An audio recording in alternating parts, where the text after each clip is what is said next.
Good morning. This is Kenneth and Heather with the Advancing Equity Coalition, here to give you a quick recap and debrief on last night's superintendent search meeting.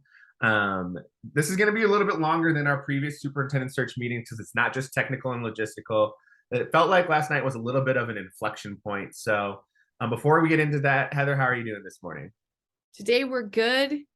Yeah, so last night, Kenneth, at the school board meeting, we really heard a presentation from EPU consultants. They were the group of folks that were hired to do the community engagement around what does this community want and need for a superintendent. And then they were supposed to hand that information off to the search firm, right? So that was what we were hearing last night. What it was clear from the discussion last night, that was pretty lengthy after that presentation, was that some board members feel like, okay, we have this community engagement, here's the information, and we can continue to do community engagement, but it's time to move forward with the search firm. Also clear in that same conversation that many board members feel like we are not ready. Community engagement has not happened in a meaningful way yet. And they voted last month to slow this process down by a year. And so they were like, yeah, let's keep this rolling, and let's continue to talk about what community engagement could look like. I mean, what was your slide of the night? So my slide of the night was one of the first slides in the presentation, and doesn't actually give us too much information around what they learned in the community engagement sessions, but it did let us know, who participated in the community engagement, and whether it was through the survey, whether it's through community engagement sessions that happened in person or virtually. This slide, shows us, who participated. And I think, one thing that the board was, encouraged by, not necessarily happy with, but encouraged by, was that there are 2,800 responses to the survey and through community engagement sessions. I think the challenge for me, and what I heard a little bit from the board last night, was this was all the demographic information that was collected, whether that you were a student, a parent, some type of MPS staff, or a friend of MPS's. When I filled out the survey, that's what I put my name in as. So what I think the challenge for me, though, is we don't have any other demographic data, so we don't know who participated. What race were they? What language was their home language? Right? Like, so it's hard to necessarily make decisions on the data that was presented to the board around how we should craft this superintendent Profile. Thank you, the superintendent profile. Without having a clear picture of who is participating. Did we actually engage people from all parts of the city? Is this a representative sample size of Minneapolis, or is it just one community who responds to surveys? And we know historically in Minneapolis public schools that surveys are generally done by whiter, wealthier communities, school communities in particular. So it just didn't feel like, and this was the issue for the board, for some board members especially, that it didn't feel like they could make decisions based on the information that was presented to them because they didn't know who was responding. We don't know if it was a representative survey sample. And it didn't reach 5%. That was a number that kept kind of floating around. There wasn't 5% of parents who responded to this survey. Responded or participated in community engagement. Totally. And so that was my slide of the night, mainly because I think it tells a pretty complex story around we did get more engagement than we have previously gotten when we did the superintendent search 6 years ago and got superintendent Graf. But it also didn't tell us enough information about who the respondents are and who participated to really be super useful data on how we should identify the next superintendent, or what type of characteristics the next superintendent should have. Yeah, I mean, I think it's important. I went to 2 community engagement sessions as a parent, and I filled out the survey. So am I three? Was I Might be counted 3 of those times? stakeholders, yeah. Right. But I will say that what I experienced at my children's high school was a largely white and or privileged room. Um, and so I don't know that it was a representative group. I don't necessarily know. I mean, I think the other thing is like we've been talking about this tension all along, right? Which is like, look, we know that quality candidates who want to be a superintendent somewhere, they're going to want to be like pretty close to lock down to a contract by end of March, April. That's the time frame. How do we do quality engagement from one board to another board? You know, how do we do community engagement, quality community engagement while it's freezing during almost winter break, right? So we knew all of those tensions and things were going to happen, that like you can't rush quality community engagement, and people want to have to know when their jobs are, and good candidates are going to get scooped up early. Those two tensions have been something that we talked about back in October. And now here we are, week 1 of February, and this is the tension it's here. Right. And so I think what's important, right, is to also remember a few weeks ago, the board did already extend the superintendent search. So instead of trying to hire a superintendent and have them start July 1st of 2023, they said, look, we're actually going to target July 1st, 2024 to give us more time to do this engagement, because this board, especially this new board, doesn't feel like they have the data points to actually figure out from the community to figure out what type of superintendent they should have. And so I think that is an important thing to acknowledge. And I think you're right, Heather. You know, from the beginning, this was always going to be an ambitious timeline. I remember in the November superintendent search meeting when they interviewed the community engagement firms, you know, all the community engagement firms said, like, we're going to get on the ground immediately. You know, we want to have a couple of months to really do this well. And, you know, unfortunately, that didn't pan out. And we had a survey go out for a full month.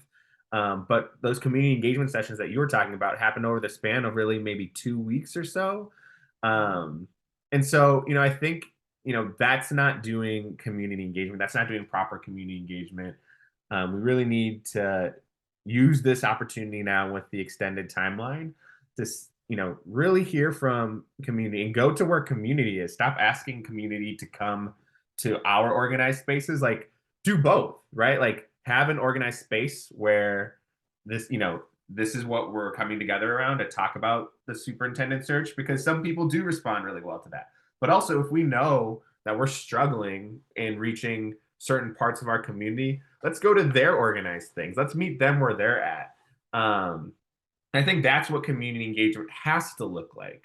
Yeah. Stop putting the burden on community engagement to be on families to come to you. Go to them, right? I think that's where I think the frustration from my end really lies, is like this isn't this isn't how we would engage people, right? We would never just say our only strategy is to host opportunities to come to us. Come to us. We have opportunities to come to us if you're interested in something. But I mean, you should speak to this more than I should speak to this. You're out in community all the time. And so I just think that that's important to acknowledge, that we really have to look at community engagement differently. And they're having this philosophical conversation last night about what is community engagement? What are our goals? What do we, you know, how are we trying to define things? Is campaigning community engagement or not, right? Like those were things that were discussed last night. I think what was never said last night was, we need to go to community. Stop telling them to come to us, asking them to come to us, and saying, you know, whoever showed up, that's enough. Because we know that's never been enough. It's ritualistically been underwhelming results for Minneapolis Public Schools, especially for years. So I don't know. That was really difficult to me to watch and hear, and I think that's been that was frustrating for me to see when the plan was laid out around how community engagement was going to happen. So anyway. Yeah, I mean, I think what I would take away from last night was I saw some board members really risking, you know, right, and really asking, like, what do we think about this as a board? Is this our job? Is, you know, is this someone else's job? Did we set EPU up for success and with what we gave them? what were we asking of them, right? And so it is hard to come in as a third party and be like, oh, so here now I have been given this and this and this, and I have to go execute on this thing. And so I think there was substantive conversation last night. I think that there's potential for us to ask deeper and more meaningful questions. And I would say the great thing about our community is if you go out in it, folks are very happy to tell you what is working and what isn't working. And and so I think it is there. It is there. Our community does know what we need. And but the problem is, right, that we aren't listening to the folks who we need to listen to the most with this process and this system. But I think we can get there. I think we can do it. Yeah, and I think that again, this extended timeline really does provide an opportunity to do it well, right? Like Mm, we instead of being constrained by like such short time constraints, right? Such a short time frame, we now have 4 months, 6 months, however long the district wants, yes. the board wants to do this. We can say like we can go to all the open streets, right? We can go. The district can go to all. The district has been, right. We've seen interim superintendent Cox and the cabinet out at all of the community events over the course of the summer and over the course of the fall. And there will be more opportunities in the spring, right? We have graduations happening. We have like there are just so many rich opportunities to come, and I think that is what's exciting to me to say like how can the full city participate Yes. in this process, because what we don't want is to put in a superintendent who does not fit the needs of this city. And what we also don't want is to have a superintendent who doesn't have community buy-in because they feel like they weren't engaged in this process, right? They weren't bought in Totally. the process at all. After the process said we were going to engage the community, and then said we heard from 2,000 people. Lots of people filled the survey. We actually don't know. We couldn't tell you who filled out the survey, other if they're a parent or a staff member. But I think that is like the opportunity that's in front of this board.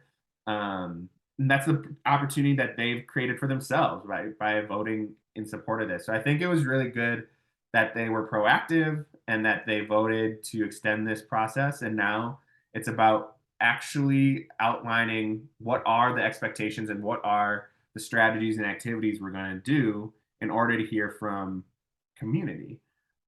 What are our expectations for ourselves, for anyone that we would want to partner with to help us collect this information? Mm, Um, so yeah, I don't know. It's again, it's a little nuanced here, right? Because there is the opportunity, there's the hope there that this can be done better than it has been. But what we've received in terms of an initial kind of ramp up into community engagement wasn't great, because it wasn't set up to be great. It was across two boards. It was rushed. mm. Um, so I don't know. Yeah. It was as a participant choosing, pick one of six things that, by the way, you should want all six of, and how do I prioritize between them, right? I mean, so it was an interesting process. I I think the good thing is that we have time, we have opportunity, we have some folks who are committed to doing things in authenticity, and let's see what we can do. Yeah. Well, thank you for listening to our longer superintendent search conversation. We promise you we're only trying to give you information that will help you understand what's going on. Yeah. So thank you all for listening. Give us a share, give us a follow, and I hope you have a great rest of your day. Bye.